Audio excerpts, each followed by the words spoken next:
Ladies and gentlemen, let the darkness consume your soul, and let your shadows step out from behind the mirror. And join me, internet personality Vangelus, as I review this Dark Kabuto from the SHFiguarts line. Dark Kabuto is, for lack of better words, an absolute straight repaint.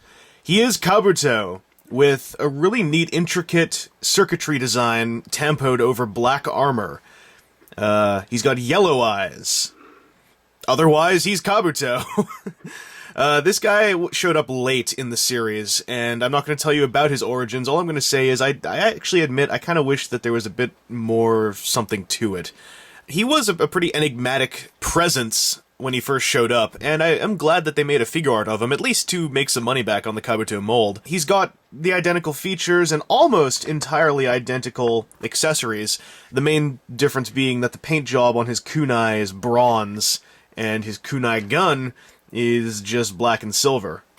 Posability-wise, he is identical to Kabuto, big surprise. In fact, all the Kabuto riders are more or less identical in body. The Kabuto body, by the way, has one interesting thing that I always found actually helped out with the bow-leggedness of the initial releases. Something that can be fixed with a blow dryer on the lowest heat, or maybe even just some hot water. I've read several different ways to bend the plastic back to being straight so he can actually stand with a normal straight-legged pose without looking kind of funny. But I haven't actually tried any of it yet, in part because I wanted to show you on video, and in part because I'm a chicken. But something that really helps alleviate it is the ankles. The ankles have a hinge joint, and a sideways hinge joint, but at the very top of the ankle, it's not just a swivel, it's a full-on ball joint. So, he's got a ball joint and a side swivel, which seems a little superfluous, but when in conjunction with trying to solve how he looks with the bow-legged knees, that actually can help out quite a bit when you want to angle his legs to always just be at that certain angle where it looks like maybe they aren't bent inwards, maybe it's just a trick of the light. And the ball-jointed ankles and swivels kind of helps give him a solid base no matter how you stand him, even if you end up with one leg kind of being a little bit shorter than the other one. Now, he is missing an accessory, oddly enough. He's missing Tendo's Point to the Heaven hand. And I suppose that's because this version of Kabuto never actually did that. I'm putting the wrong fist onto his wrist. Left, right, what's that? That's just like directions, huh?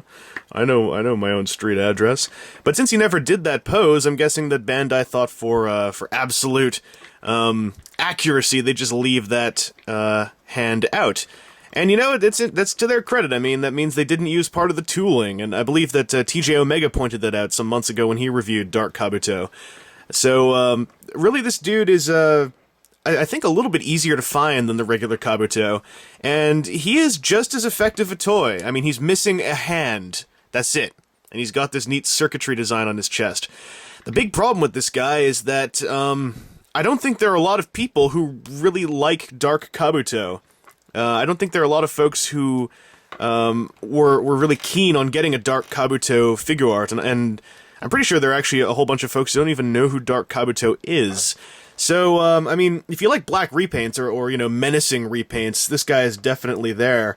But if you're just looking for something from the show you enjoyed watching, you know, this guy is kind of bottom tier. He is a very excellent SHFiguart release, and again, if like I've been hearing, the bow-legged knees have been fixed, then, you know, there's really no risk in getting this guy. And again, if you do get one with bow-legged knees, there are ways to solve that.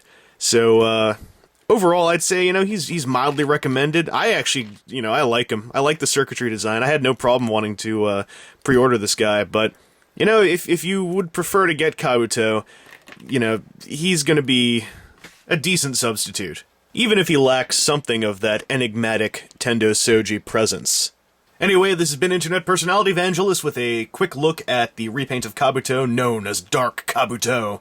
And now it's time to finish off this day of Rider Figuarts Week with a look at the other half of the Red Shoes system.